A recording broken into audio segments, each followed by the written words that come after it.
Mga katribo, dito po tayo ngayon sa Satellite Market na matatagpuan dito sa San Vicente, Buhi, Camarines Sur. Pinagawa po ito ng pamahalaan, ngunit nakapagtataka na hanggang ngayon ay hindi pa rin occupied.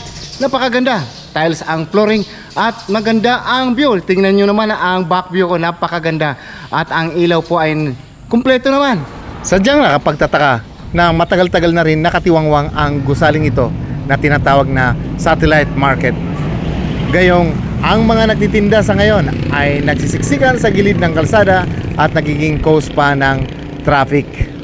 Sayang naman mga katribo ang gusaling ito kung ito ay dudumihan lang ng mga hayop at masisira lang ang mga pasilidad. Umasa po tayo mga katribo na isang araw ay magagamit ito nang sa gayon ay hindi naman nasayang ang pinagawa ng pamahalaan at ito ay maging satellite market na talaga.